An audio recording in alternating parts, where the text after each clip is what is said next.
Hello students, मैं एक बार फिर से हाजिर हूँ अध्याय 6 के साथ। चिट्ठी का सफर। चलिए शुरू करते हैं। अपनी 10-12 साल की जिंदगी में तुमने कुछ पत्र तो लिखे ही होंगे।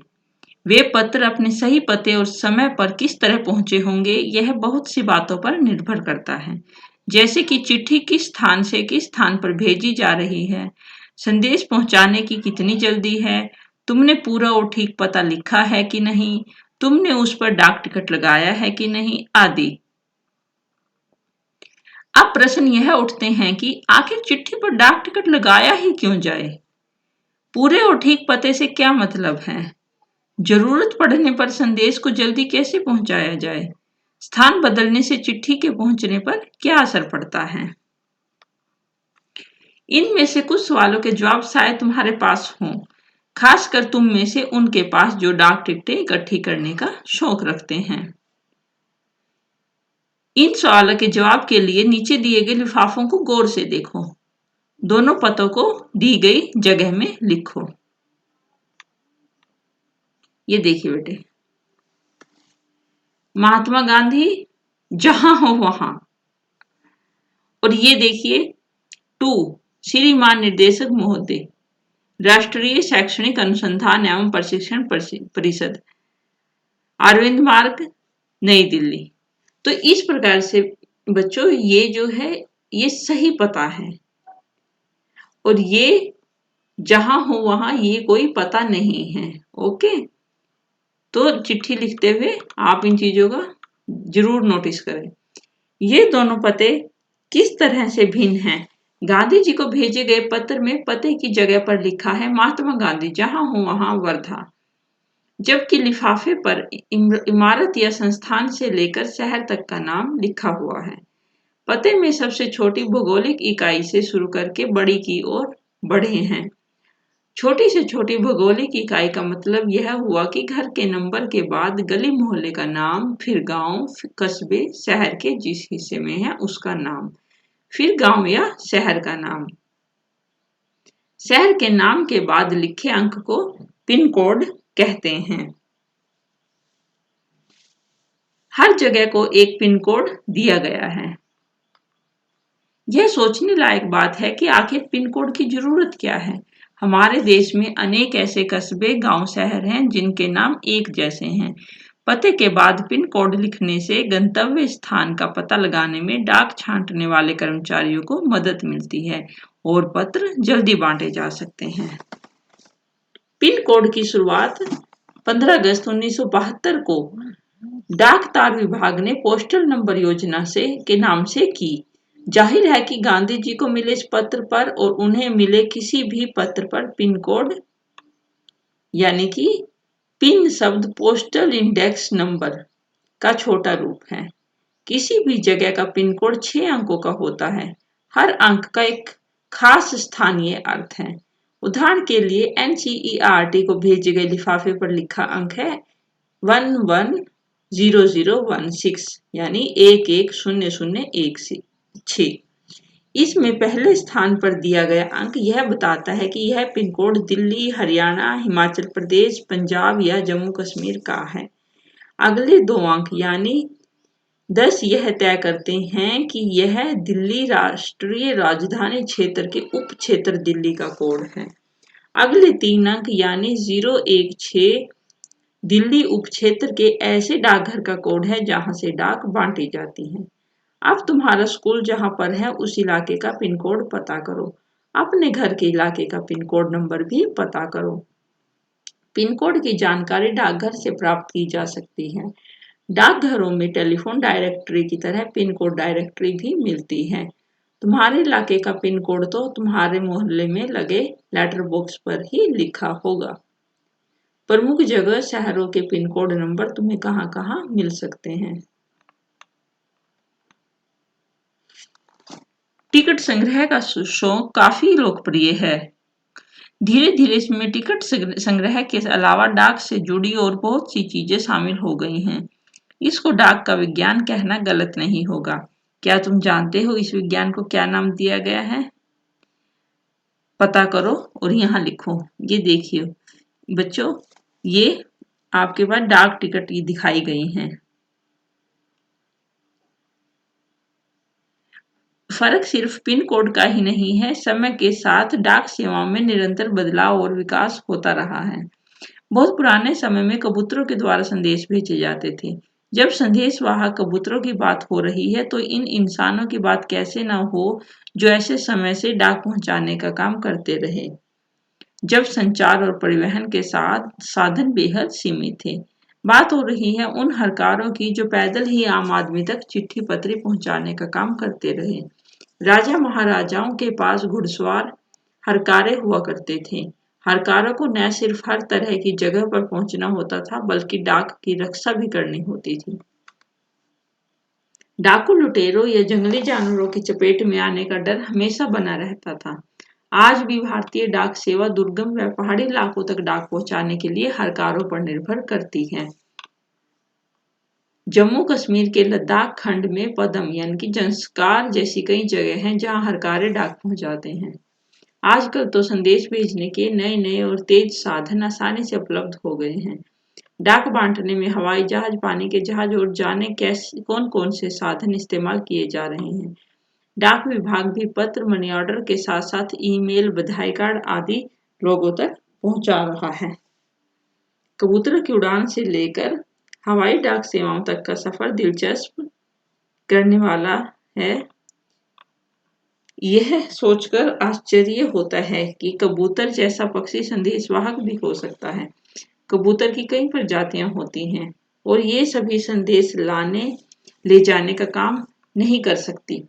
गिरहबाज या हुमर वह प्रजाति है जिसे प्रशिक्षित करके डाक संदेश भेजने के काम में लाया जाता है। आखिर कबूतर अपना रास्ता ढूंढ कैसे लेता है? उन प्रवासी पक्षियों के बारे में सोचो और पता करो कि वे कैसे सैकड़ों मील का रास्ता और सही जगह तय कर पाते हैं। उड़ीसा पुलिस खास तौर पर हुमर कबूतरों का इस्तेमाल राज्य के कई दुर्गम इलाकों में संदेश पहुंचाने के लिए कर रही है। कानून व्यवस्था संकट और अन्य मौकों पर संदेश के लिए ये कबूतर बहुत ही उपयोगी साबित हुए हैं। कबूतरों की संदेश सेवा बहुत सस्ती है और उन पर खास खर्च नहीं आता है। इन कबूतरों का जीवन 15 से 20 साल होता है और 8 से 10 साल तक वे बहुत अच्छा काम करते हैं। स्वस्थ कबूतर एक दिन में 1000 किलोमीटर तक का सफर कर सकता है। यदि कोई महत्वपूर्ण संदेश पहुंचाना हो तो 2 कबूतरों को भेजा जाता है ताकि बाज के हमले जैसे अनहोनी स्थिति में भी दूसरा कबूतर संदेश पहुंचा दे। शायद यह पढ़कर तुम एक ऐसे कबूतर की कहानी पढ़ना चाहो जो दूसरे विश्व युद्ध में संदेश पहुंचाता था। इस कबूतर की कहानी नेशनल बुक ट्रस्ट से अंग्रेजी में छपी एक किताब में दी गई है। किताब का नाम है ग्रे नेक, जो कि इस किताब के हीरो का भी नाम है। अगर तुम हिंदी में पढ़ना चाहते हो तो क्यों न नेशनल बुक ट्रस्ट को पत्र लिखो कि वे इस किताब को हिंदी में भी छापे। यह रहा उनका पता, नेहरू भवन, 5 इंस्टीट्यूशनल एरिया फेज 11, वसंत कुंज, नई दिल्ली 110070। अब है चिट्ठी पत्री। ये पाठ आपको पुराने समय के संदेशवाहक के बारे में बताता है। और अब इस पाठ का प्रश्न अभ्यास। गांधी जी को सिर्फ उनके नाम और देश के नाम के सहारे पत्र कैसे पहुंच गया होगा?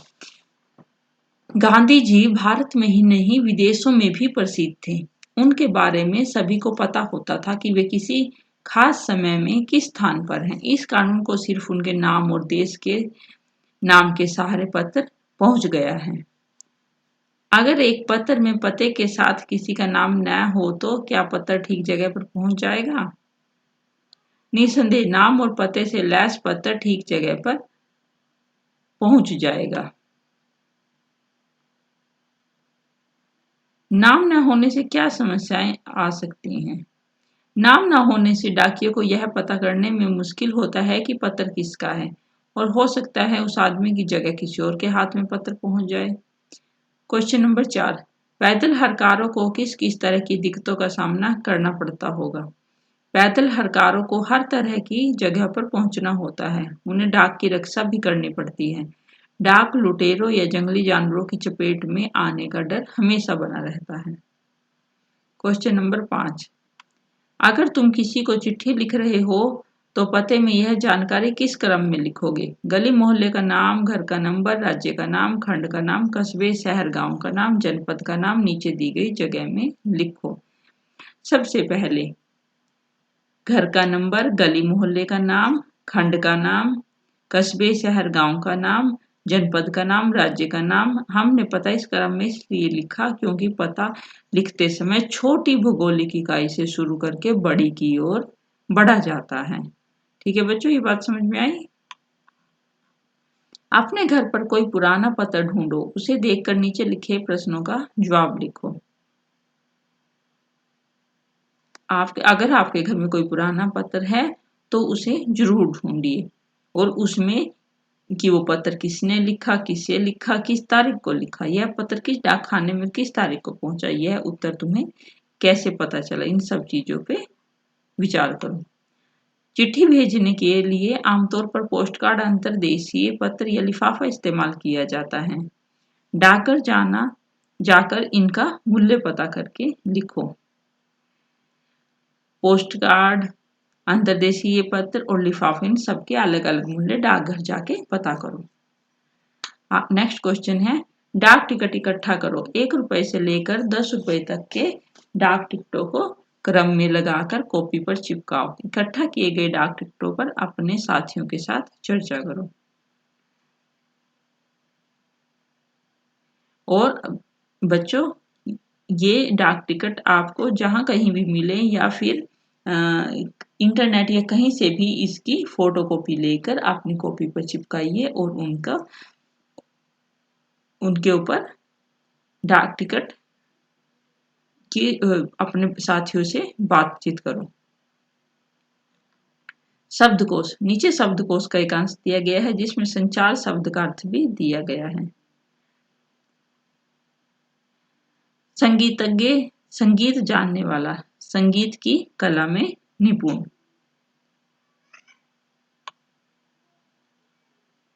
संग्रह, जमा करना, इकट्ठा करना, एकत्र करना, संचय करना। दीपक आजकल पक्षियों के पंखों का संग्रह करने में लगा है। इकट्ठी की हुई चीजों का समूह या ढेर। संकलन, जैसे टिकट संग्रह, निबंध संग्रह। तो किसी संदेश को दूर तक या बहुत से लोगों तक पहुंचाने की क्रिया या क्रिया प्रणाली कम्युनिकेशन कहलाती है। उत्तर, जैसे टेलीफोन, टेलीविजन, सैटेलाइट आदि संचार के माध्यमों से दुनिया आज छोटी हो गई है। किसी चीज का प्रवाह, चलना, फैलना, जैसे शरीर में रक्त का संचार, विद्युत का संचार। तो इस प्रकार आपको संचार के बारे में पता चलेगा कि कैसे टेलीफोन, टेलीविजन, सैटेलाइट आदि संचार के माध्यम हैं। और शरीर में रक्त का संचार और विद्युत का संचार, ये प्रवाह, चलना या फैलना, इसके उदाहरण हैं। ठीक है बच्चों, आपको पता चला संग्रह का मतलब और संचार का मतलब। इन शब्दों को याद करो। बताओ कि कौन सा अर्थ पाठ के संदर्भ में ठीक है। किसी संदेश को दूर तक या बहुत से लोगों तक पहुंचाने की क्रिया या प्रणाली कम्युनिकेशन कहलाती है। दूसरा है, इस पन्ने को ध्यान से देखो और बताओ कि शब्दकोश में दिए गए शब्दों के साथ क्या क्या जानकारी दी गई है।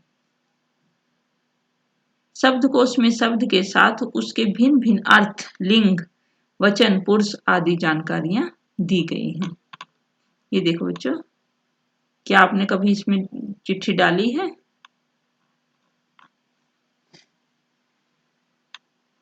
तो इस प्रकार बच्चों, ये हमारा चिट्ठी पत्री अध्याय पूरा हुआ। आशा करती हूँ आपको समझ आया होगा और इसको एक बार रीड जरूर कीजिए।